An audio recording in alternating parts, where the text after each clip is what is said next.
सबसे बड़ी चीज अभी देखिए, हमला हुए 4 दिन हो गए।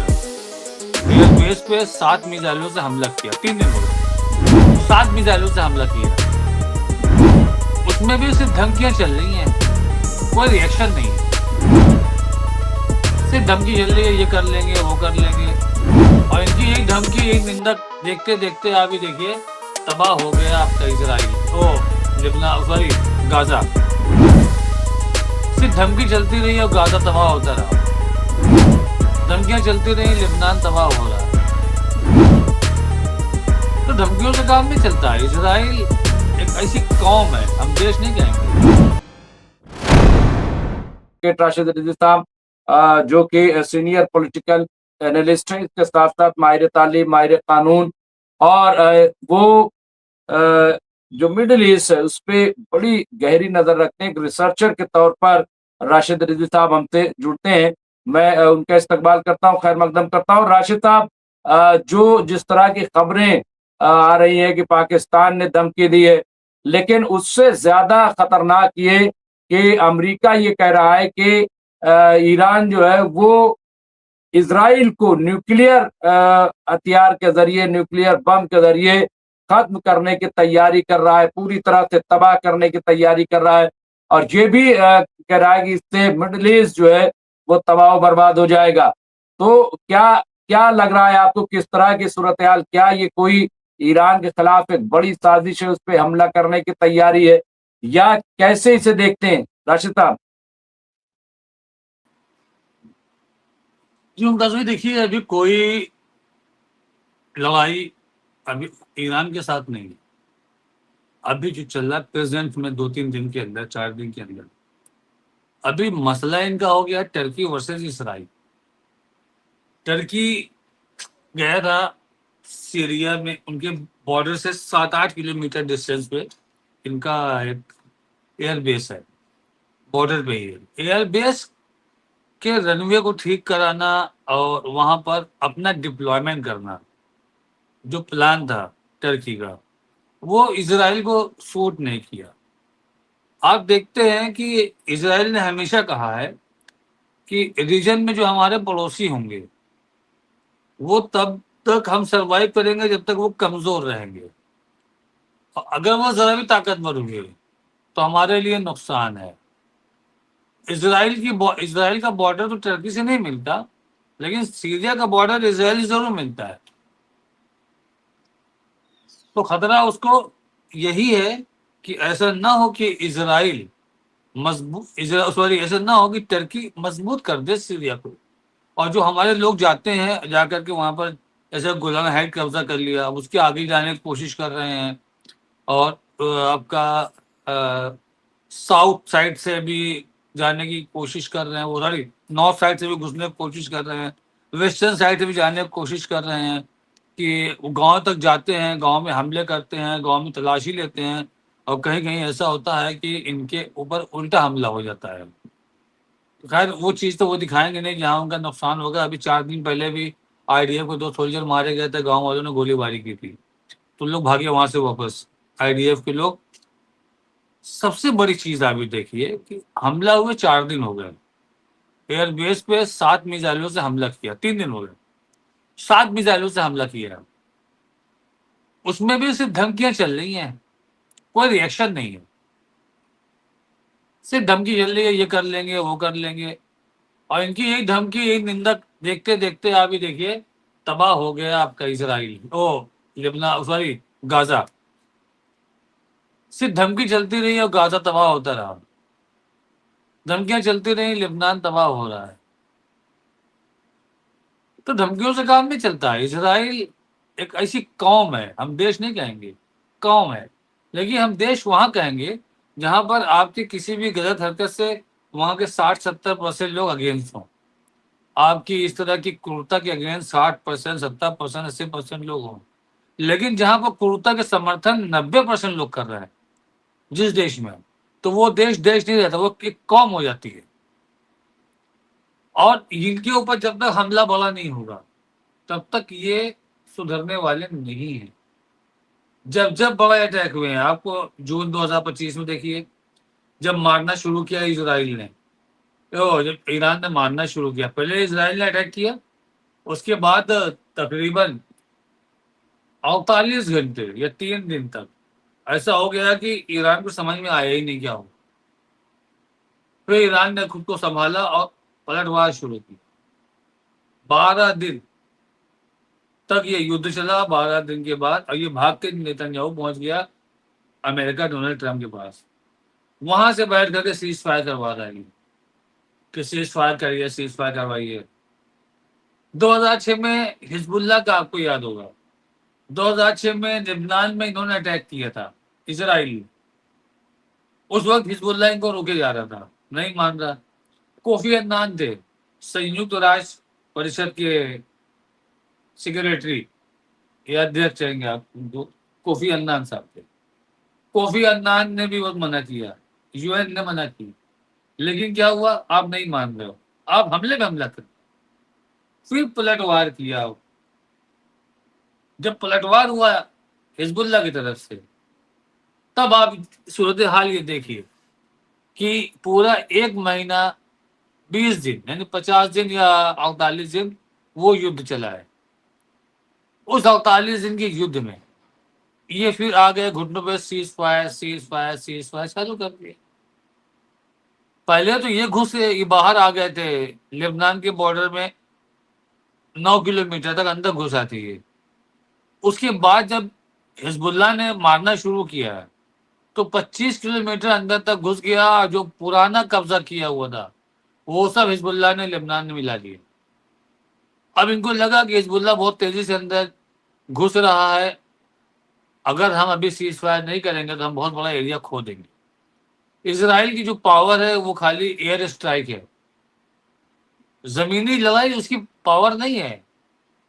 हिजबुल्लाह के लोग गोरिल्ला युद्ध लड़ते हैं, उनको सामने से गोली भी मारते हैं, सामने से गोली भी खाते हैं। ये क्या करते हैं, ये मिसाइल अटैक करेंगे या फिर आपका एयरक्राफ्ट से बम गिरा के निकल जाएंगे, फाइटर प्लेन से। ये इनकी ताकत है। तो आज के डेट में हिजबुल्लाह से ये वहां पर डिफीट खा रहे हैं, जहां जहां पर ये जमीनी लड़ाई लड़ने के लिए आते हैं, और काफी कैजुअलिटीज भी हो जाती हैं इनकी, इसलिए जमीनी लड़ाई से डरते हैं। ये सिर्फ एयर स्ट्राइक करते हैं, बॉम्बिंग करते हैं, कितने इनोसेंट मर रहे हैं कोई मतलब नहीं। और अमेरिका का जो अनाउंसमेंट है कि वो हिजबुल्लाह का साथ, जो इसराइल का साथ देगा, इसराइल के लिए कुछ भी कर सकता है, तो क्या नहीं किया उसने इसराइल के लिए, आप खुद देखिए ना, क्या नहीं किया। जितना सेकेंड वर्ल्ड वॉर में बारूद इस्तेमाल नहीं हुआ, उसका जस्ट डबल इस्तेमाल हो गया गाजा में। मतलब हमको लगता नहीं है कि गाजा की उस मिट्टी में अगर आप पानी और बीज लगा के कुछ खेती करना चाहेंगे तो आसानी से हो जाएगी। इतने बारूद उस जमीन के अंदर है। अभी भी वहां पर जब हटाए जाते हैं पुराने स्क्रैप, अंदर से डेड बॉडीज निकल रहे, कंकाल निकल रहे हैं। याद होगा 2 साल पहले या 1.5 साल पहले हमने आपसे कहा था आपके प्लेटफॉर्म पे कि जो रेशियो दे रहे हैं 60,000 65,000 लोग मारे गए, इतने नहीं मारे गए हैं, इनकी गिनती डबल ट्रिपल निकलेगी जब वहां के मलबे हटेंगे। अभी 100 कंकाल निकले थे 3 दिन पहले उसी गाजा के। तो अमेरिका पूरा सपोर्ट कर रहा है, पहले भी करता था, आज भी कर रहा है, कल भी करेगा, क्योंकि अमेरिकन टेक्नोलॉजी में जितनी भी इनकी रिसर्च है उसका 50% का सपोर्टर है इजराइल। बिना इजराइल के अमेरिका कोई भी अपना रिसर्च वर्क कंप्लीट नहीं कर सकता है। इसीलिए इजराइल अमेरिका की मजबूरी है। लेकिन अभी तक के जो प्रेसिडेंट आते थे अमेरिका के, वो ये कहते थे कि हम तुमको ये नहीं करने देंगे। लेकिन जब से ये डोनाल्ड ट्रंप आया और इनकी एप्स्टीन वाली फाइल खुली, तो जो इजराइल कह रहा है वो अमेरिका कर रहा है। इजराइल अमेरिका को चला रहा है, न कि अमेरिका इजराइल को चला रहा है। बाइडेन थे, बाइडेन भी एप्स्टीन में फंसे हुए थे, बाइडेन ने भी इनको बेहिसाब बारूद दिया। कमला हैरिस जीतने की कंडीशन में थी, 65 और 35 का रेशियो था, 65% चांसेस कमला हैरिस के थे, 35% चांसेस डोनाल्ड ट्रंप के थे।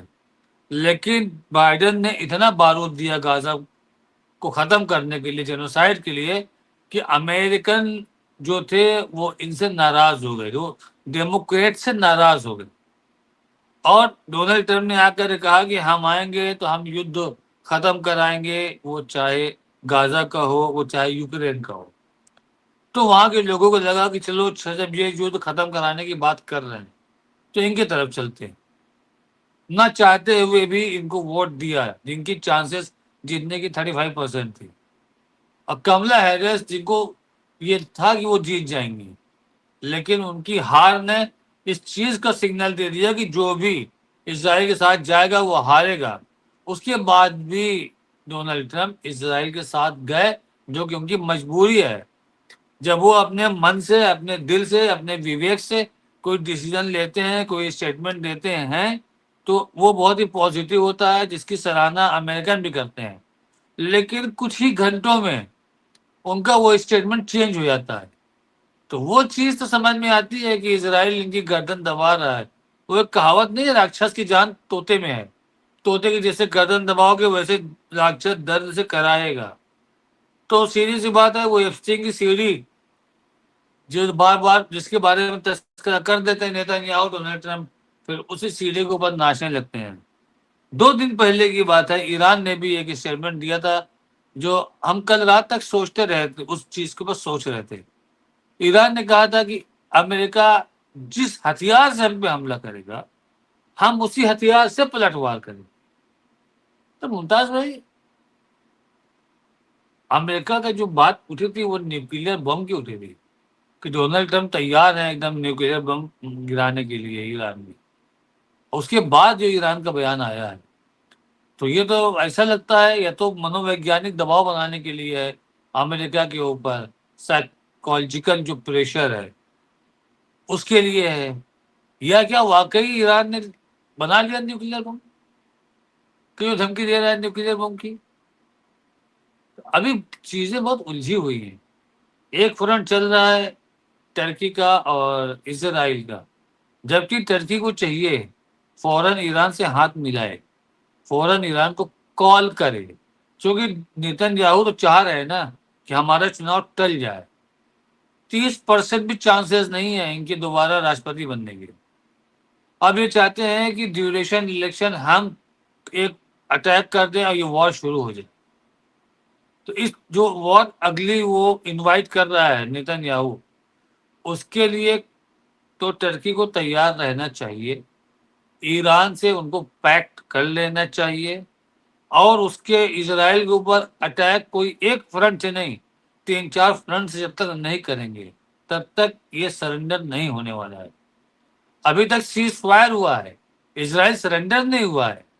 एक बार अगर इन्होंने इजराइल को सरेंडर कर दिया तब थोड़ा सा वो प्रेशर में रहेगा, वरना जैसे हालात चले आ रहे हैं, निंदा करते करते पूरा गाजा फिलिस्तीन तबाह हो गया, लिबनान तबाह हो रहा है, और इनकी सिर्फ निंदा ही हो रही है, तो ये इनके अंत तक चलता ही रहेगा। जी मुमताज। नहीं, ये बिल्कुल सही कह रहे हैं। और ये पाकिस्तान हो या सऊदी हो या टर्की हो या मिस्र हो, ये सब, आप ये बताइए कि ये कह रहे हैं साहब हम हारे एक दूसरे पे, लेकिन क्या आप हक के लिए नहीं लड़ोगे? इसका मतलब सिर्फ अपना अपना देखोगे, इसका मतलब तो ये हुआ भाई, अगर गाजा में फिलिस्तीन में बेगुनाह मारे जा रहे हैं, तो अगर वाकई तुम इंसानियत वाले हो या तुम वाकई इस्लाम वाले हो, जैसा कि दावा है, बड़ी बड़ी जो है सीरियल्स बनाते हो, तो आप एक लफ्ज नहीं बोलते, आप कोई कार्रवाई नहीं करते। तो इस तरह की बयानबाजी, और ये सब समझ रहे हैं, ऐसा नहीं है कि इसको लोग समझ नहीं रहे हैं। यहाँ पे एक और बड़ी इंपॉर्टेंट खबर, यहाँ पे ये एक्स ओ गैमर जो है उन्होंने दिया है, according to US ex navy commander, nuclear bombs are deployed by USA. तो ये देखिए, ये इनकी अपनी तैयारी है, इसमें कोई दो राय नहीं, और सब इस चीज को समझ रहे हैं। लेकिन अभी जो हालात हैं वो ऐसा नहीं हो गए। एक और अहम खबर मैं बता दूं चूंकि मिड टर्म इलेक्शन होना है अमेरिका में, और हमारे यहाँ आपने देखा जेनजी के बाद जेन अल्फा और काफी चलाया जा रहा है और पूरी दुनिया में इसका शोर है। अभी मैं यहाँ पे एक खबर देख रहा था, वो बहुत इंपॉर्टेंट है, और इससे मैं चाहूंगा कि राशिद साहब, क्या ये मार्केट बनाने के लिए सब किया जा रहा है जिस तरह से हिंदुस्तान में? अमेरिका में 2026 के मिड टर्म इलेक्शन से पहले सियासी चंदे और कारपोरेट खर्च का नया रिकॉर्ड बन रहा है। चुनावी फंडिंग में पारंपरिक वॉल स्ट्रीट तेल और दवा कंपनियों की बजाय जेन अल्फा कंपनियों के दखल में काफी इजाफा हो गया है। राजनीतिक फंडिंग में, सियासी फंडिंग में अब crypto currency, artificial intelligence AI और ऑनलाइन बेटिंग से जुड़ी नई और जेन अल्फा कंपनियां सबसे बड़े नए खिलाड़ी बनकर उभर रही हैं। तो ये आप देखिए यहाँ पे, और यही अब चाहेंगे कि हमारे एतबार से अमेरिका चले या दुनिया में जो कुछ हो। रॉयटर्स की रिपोर्ट के मुताबिक अमेरिकी कंपनियों ने 2026 के हाउस और सीनेट इलेक्शंस के लिए 15 महीनों के दौरान पहली तिमाही के आखिर तक 51.7 करोड़ डॉलर खर्च कर दिए। ये 2024 के पूरे चुनावी चक्र में हुए 46.1 करोड़ डॉलर के पिछले रिकॉर्ड से भी ज्यादा है। नवंबर में होने वाले चुनाव से पहले खर्च में और ज्यादा इजाफा हो सकता है। तो ये राशिद साहब देखिए, इसको हम किस तरह से देखें, क्योंकि ये छोटी बात नहीं है। मुझे लग रहा है ये बहुत इंपॉर्टेंट चीजें निकल के आ रही हैं। और मिड टर्म जो है ये क्यों खर्च हुआ है? पहली बात तो ये इसलिए कि हालत जो है वो खराब है डोनाल्ड ट्रंप की और तमाम जो सूरत हाल है। लेकिन ये जेन अल्फा, जेन जी, ये सब जो है, या एआई, इसको किस तरह से लग रहा है कुछ प्रॉब्लम हो गई है। राशिद साहब जैसे ही आएंगे मैं उन्हें लेकर के आऊंगा, क्योंकि बहुत ही इम्पोर्टेंट इशू है। इसको किस तरह से देखते हैं, मैं जैसे ही वो आते हैं राशिद साहब, मैं उन्हें इन कराऊंगा। लेकिन अब मुझे लग रहा है कि बहुत कुछ देखिए लोगों को पता नहीं चलता है, लेकिन कैसे चीजें निकल के आती हैं, किस तरह के हालात बनाए जाते हैं, तो ये भी हमें गौर करना पड़ेगा, देखना पड़ेगा। और ये सब अपनी ताकत का इस्तेमाल कर रहे हैं।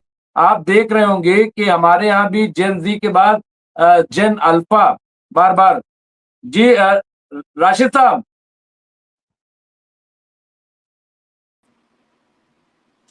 आप देखिए कि जहां जहां जेनजी जेन अल्फा वाला मुद्दा आता है वहां पर मीडिया कंट्रोल रहती है। जहां जहां भी आपने इस तरह घटनाएं देखी हैं वहां मीडिया कंट्रोल रहती है और अधिकारी सरकार के अधीन रहते हैं। अधिकारियों का अपना कोई विवेक नहीं रहता है। वही हाल अभी आपका चल रहा है। अमेरिका के भी हालात ऐसे हैं कि डोनाल्ड ट्रंप तानाशाही जैसे हुक्म दे रहे हैं। कुछ एक आध मीडिया ऐसे हैं, मीडिया हाउस हैं, जैसे आपका न्यूयॉर्क टाइम्स, वॉशिंगटन पोस्ट, जो थोड़ा सा बैलेंस करने की कोशिश करता है, वरना बाकी सब वन साइडेड जा रहे हैं।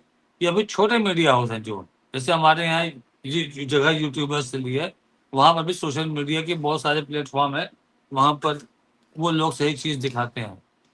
तो अमेरिका की जो हालात चल रहे हैं उसमें डोनाल्ड ट्रंप ने एकदम साफ साफ कहा था कि अमेरिकन लोगों को $4 पर गैलन पेट्रोल लेना पड़ेगा। अभी उसकी आदत वो डाल लें।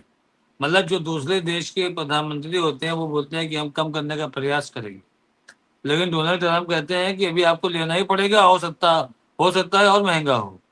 तो इन सब चीज़ों से लेके बहुत नाराज है वहाँ की पब्लिक। वहाँ की मीडिया या कुछ प्लेटफॉर्म ऐसे हैं जहाँ पर ऐसे बहुत कटाक्ष हुए हैं, और डोनाल्ड ट्रंप की भी वही चीज़ अब सामने आने लगी है कि वो हमारे खिलाफ बोल रहा है, उसको बंद करवाओ।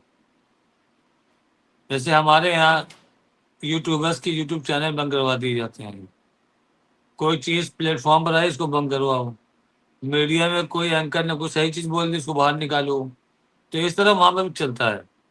इसी को कहते हैं कि आप तानाशाही की प्लेटफॉर्म के पहले स्टेप पर कदम रख चुके हो, कि जब आप अपने खिलाफ कुछ सुनना पसंद नहीं करोगे, वहीं से पहला स्टेप तैयार हो जाता है कि पहले स्टेप पे आपने कदम रख दिया है तानाशाही के। तो जहां आपने जैसे जैसे कदम आपके बढ़ते जाएंगे वैसे वैसे डेमोक्रेसी खत्म होती जाएगी। तो इनका जो मिड टर्म चुनाव होने वाला है, इनको इनकी इंटेलिजेंस ने ये समझा दिया है कि अब खुद ईरान भी आ जाए ना तो भी आपको चुनाव नहीं जिता सकता। इजराइल तो बहुत दूर की चीज है। तो इनको अपना मिड टर्म दिख रहा है कि हमारा मिड टर्म गया। अब ये टोटल कमाने पे लगे हुए हैं पैसा। जैसा कि आपने देखा था कि जब हमारे यहाँ 40 दिन की वॉर हो रही थी या खत्म हो गई थी, सीज फायर था, ये कहते थे अब हम ये करेंगे, अब ऐसा करेंगे, तो रेट हाई हो जाते थे क्रूड ऑयल के, और जहाँ हाई होते थे वहाँ इन लोग बेच देते थे। ये इनके दोस्त, इनकी कंपनीज, इनका फ्रेंड सर्कल, इन्होंने बिलियंस कमाए हैं। डोनाल्ड ट्रंप ने इसमें बिलियंस कमाए, और उनके नजदीक जो जुड़े हुए लोग हैं उन्होंने भी बिलियंस कमाए हैं, बिलियन डॉलर। तो इनको कोई मतलब नहीं है अब कि हमारी सत्ता रहे नहीं रहे, वो जान रहे हैं कि हम चले गए। एक डर इनके अंदर है जिसको लेकर के हो सकता है ये कांग्रेस में खरीद फरोख्त करने की कोशिश करे कि इनका इम्पीचमेंट नहीं, ये अपने इम्पीचमेंट को बचाने की कोशिश करेंगे। और मैं आपको बता दूं, ये जो हमारे यहाँ 10,000, 50,000, 8,000 महिलाओं को देने की बात चल रही ना, अब ये चीज अमेरिका में शुरू होने वाली है। डोनाल्ड ट्रंप भारतीय तर्ज पर चुनाव लड़ने वाले हैं। अब हमको ये देखना है कि भारत की तरह भी वहाँ की जनता है या वहाँ की जनता कुछ अलग है। जी मुमताज भाई। बिल्कुल सही है, लेकिन अभी हमारे यहाँ पे वही गेमर साहब जो है उन्होंने लिखा और मैं भी देख रहा हूँ कि ये एक खदशा बना हुआ है कि डोनाल्ड ट्रंप जो है ज़हनी तौर पे पागल है। डोनाल्ड ट्रंप कुछ भी कर सकते हैं और वो ईरान पे न्यूक्लियर अटैक भी कर सकते हैं। यानी इस तरह की बातें भी सामने है, लेकिन मुझे ऐसा नहीं लग रहा है। वहाँ की मिलिट्री काफ़ी नाराज़ है। वहाँ पे मिलिट्री जो है आवाज़ भी उठा रही है। वो मीडिया में चीज़ें नहीं आ रही हैं, लेकिन छन के ही आ रही है। ऐसे में न्यूक्लियर वार छेड़ना मुझे लग रहा है कि इतना आसान, कितना भी पागल हो जाए फिर इनका तख्ता पलट भी हो सकता है अगर ये ऐसा कर रहे हैं। लेकिन ये खौफ तो राशिद साहब बना हुआ है न्यूक्लियर वार का। आखिरी सवाल।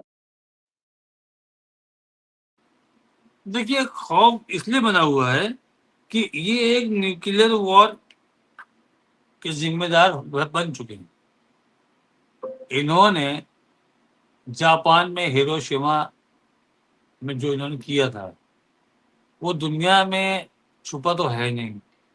और इतने साल हो गए हैं सेकेंड वर्ल्ड वॉर को, लगभग 80 साल पहुंच गए हैं। लेकिन जो वो हमला किया गया था मुमताज भाई, उसके असर अभी तक है। अभी भी वो लक्षण बीमारी के लोगों को दिख रहे हैं। बहुत दिक्कतें वहां पर चल रही हैं। तो आज जापान अपने आप को इस्टेब्लिश कर रहा है, वो ठीक है, लेकिन लोगों के अंदर एक शंका बनी हुई है कि क्या ये ऐसा कर सकता है? क्या अच्छा ये भी हो सकता है कि वो किसी सुनसान एरिया में, छोटे एरिया में, ऐसे जगहों पर हमला करे कि जहाँ पर ज़्यादा मानवीय नुकसान ना हो और एक दबाव बनाने की कोशिश करे। क्योंकि देखिए, बातचीत से तो दबाव बना नहीं, हमले से दबाव बना नहीं। आपने हर अपने हथकंडे इस्तेमाल कर लिए, आप किसी भी तरीके का प्रेशर नहीं बना पाए। तो अब आपके पास बचे क्या? जब आदमी खिसियाता है, किसी से बहस करता है, तो बहस ज़बानी शुरू होती है, पहले नॉर्मल होती है, फिर थोड़ा हाइपर होती है, फिर हाइपर होते-होते गाली-गलौज पे बात आ जाती है। फिर असल में होता क्या है कि अगर किसी के पास कोई हथियार रखा होता है, वो उससे सामने वाले पे हमला कर देता है। और ये तब शांत होता है जब दोनों में से कोई एक आदमी खत्म हो जाता है, तब ये गुस्सा शांत होता है। तो एक वो भी इंसान है। अगर आप साइकोलॉजी पे जाएँगे, तो साइकोलॉजी तो यही कहती है। अब ये है कि उनके पास जो मुशीर ख़ास लोग उनके हैं, वो क्या चाहते हैं, ये इम्पोर्टेंट है।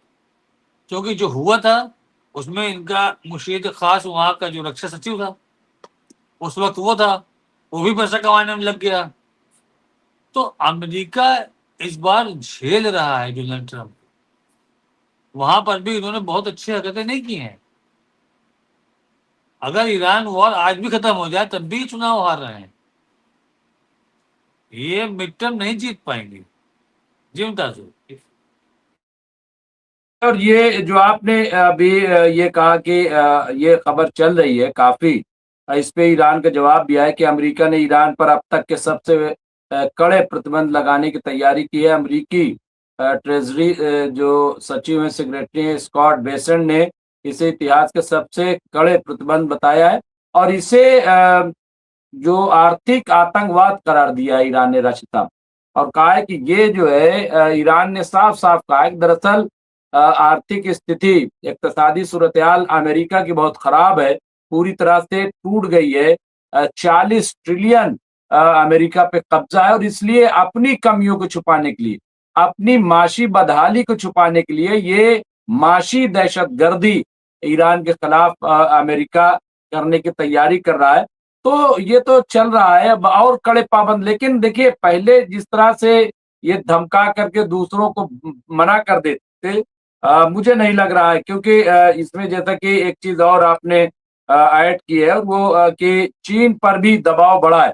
चीन, क्या आपको लगता है कि चीन किसी तरह का दबाव अमेरिका का अब आज की तारीख बर्दाश्त करेगा? इससे पहले जब ट्रम्प गए थे चीन, तो किस तरह से बैरिंग लौटे थे? अमेरिका तो यही चाहता था कि भई इन पे जो मदद आप करते हैं वो ना करें, ये वो। तो चीन ने तो कहा कि भई अब तुम सुपर पावर हो नहीं, तुम ढलान पे हो, तुम फालतू बात करो नहीं।